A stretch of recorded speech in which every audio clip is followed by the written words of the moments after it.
നിങ്ങളുടെ favourite shows ഇനി ഒരിക്കലും മിസ്സാവില്ല. ഇപ്പോൾ C5 കാണും നിങ്ങളുടെ ഫേവറേറ്റ് ഷോ തികച്ചും സൗജന്യമായി.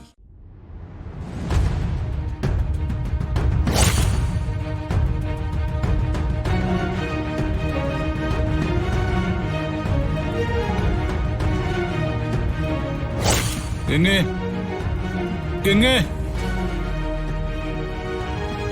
ഗംഗേ,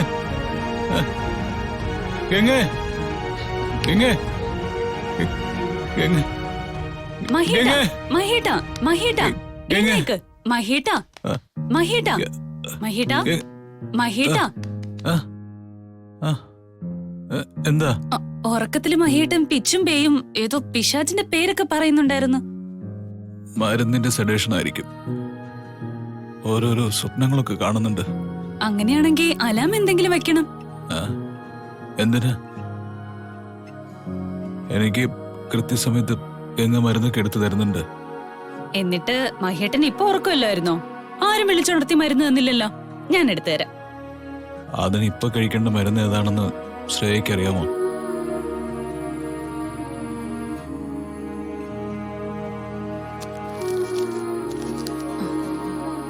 ഗംഗെ, ഇതിലേത് മരുന്നാ ഇപ്പൊ മഹേട്ടന് കൊടുക്കാനുള്ള? ഇപ്പൊ മഹേട്ടന് മരുന്നൊന്നും കഴിക്കാനില്ല. ഓ, ഇല്ലായിരുന്നോ? ഇല്ല ശ്രേയച്ചി. എന്നാ ഇനി നോക്കിയ സമയത്തിന് മഹേട്ടന് മെഡിസിൻ ഒക്കെ എടുത്തു കൊടുക്കണം കേട്ടോ. കൊടുക്കാം. ആ,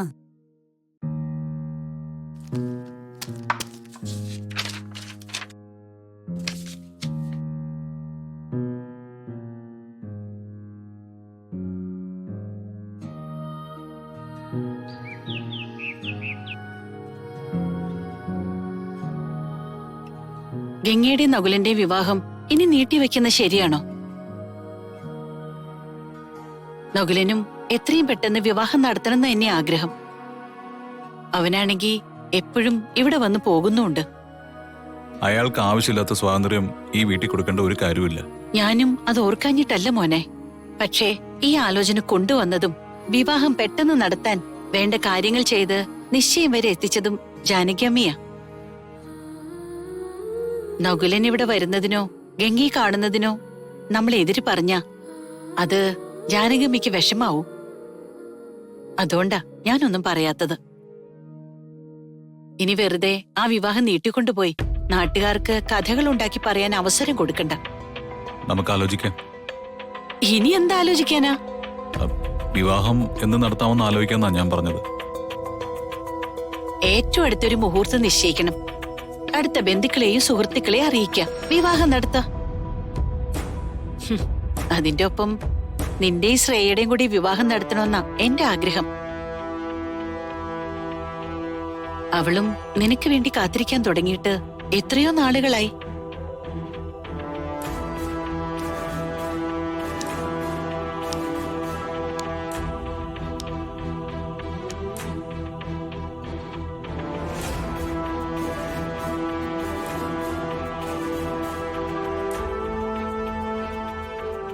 നീ എന്തോന്നും പറയാത്തത്?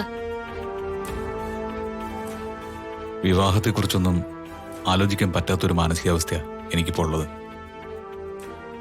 അതെന്താ മോനെ? നിങ്ങളുടെ വിവാഹം നിശ്ചയിച്ചു കഴിഞ്ഞതല്ലേ? ശ്രേയ എത്രയോ നാളായി നിന്റെ ഒരു സമ്മതത്തിന് വേണ്ടി കാത്തിരിക്കുന്നു. ഇനിയും അത് നീട്ടിക്കൊണ്ടു പോകുന്നത് അവളോട് ചെയ്യുന്ന വലിയൊരു അനീതിയാ. നിനക്കെന്താ അത് മനസ്സിലാവാത്തത്?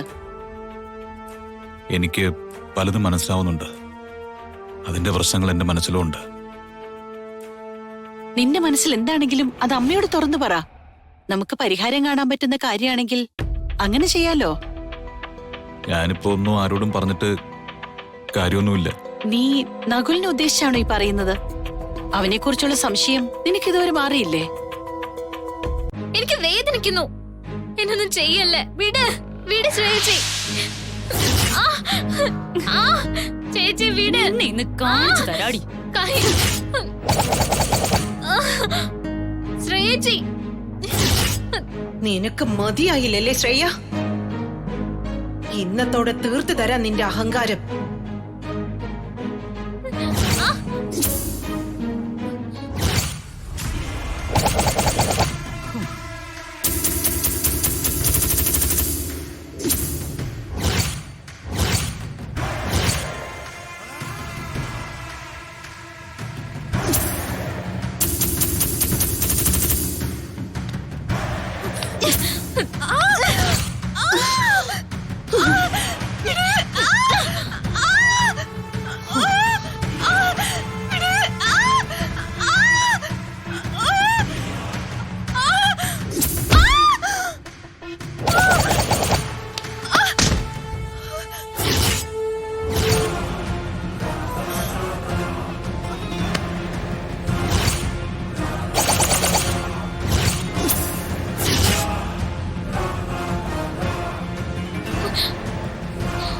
അയ്യോ അയ്യോ ശ്രേയച്ചി, എന്താ പറ്റി? എന്നെ ചവിട്ടി തെറിപ്പിച്ചിട്ട് നീ നിന്ന് മോണാച്ചു കളിക്കുന്നോടി. നിന്നെ ഞാനിന്ന്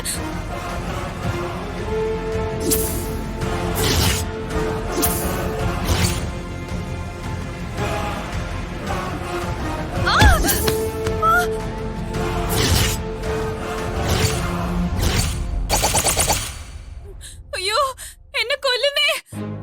ഇവൾക്ക് എവിടുന്ന ഇത്ര ശക്തി കിട്ടിയേ?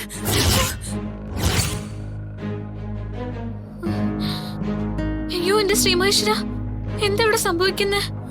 ഇവളെന്താ ഇങ്ങനെ? ഇനി ഇത് ഗൗരിയുടെ പണിയാണോ? ആ, അയ്യോ മോതിരം.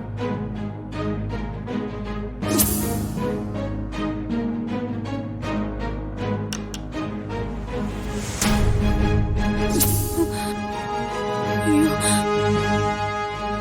അയ്യോ, മോതിരം അവിടെയാണല്ലോ. വേഗം രക്ഷപ്പെട്ടില്ലെങ്കിൽ ഗൗരി എന്നെ കൊല്ലും. തൽക്കാലം നിനക്ക് ഇത് മതി. ശ്രേയച്ചി, ശ്രേയച്ചി, അയ്യോ,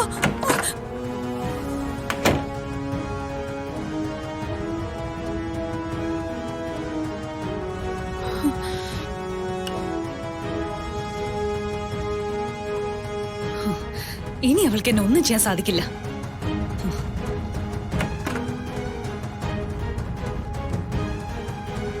ദേ, എന്നോട് കളിക്കരുത്. ആ, നീ ഗംഗയാണോ പ്രേതമാണോ?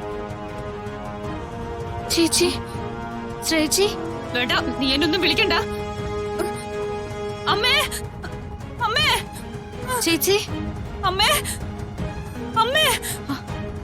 എന്താ എന്താ മോളെ നിനക്ക് പറ്റി? ആ ഗംഗ എന്നെ ഉപദ്രവിച്ചമ്മേ. ഗംഗയോ? ഗംഗ എങ്ങനെ നിന്നെ ഉപദ്രവിക്കുന്നേ? നിന്റെ പകുതി പോലും ആരോഗ്യം അവക്കുണ്ടാവില്ല. നിനക്ക് അവളെ കാലി വാരി നിലത്തടിച്ചൂടായിരുന്നോ? എന്റെ അമ്മേ, ഞാൻ അവളൊന്ന് തൊട്ടത് മാത്രമേ എനിക്ക് ഓർമ്മയുള്ളൂ. അവൾ എന്നെ ഒറ്റ ചവിട്ടിന് ഭിത്തിയിലൊട്ടിച്ചു. പിന്നെ എന്തൊക്കെയാ സംഭവിച്ചെന്ന് എനിക്ക് ഓർമ്മയില്ല. ഞാൻ വായുവിൽ പറന്ന് നടക്കുമായിരുന്നെന്നാ തോന്നുന്നു. ഞാൻ അവളെ കൊല്ലും. ഡൗൺലോഡ് ചെയ്യൂ C5 ആപ്പ്. കാണൂ എല്ലാ എപ്പിസോഡുകളും സൗജന്യമായി.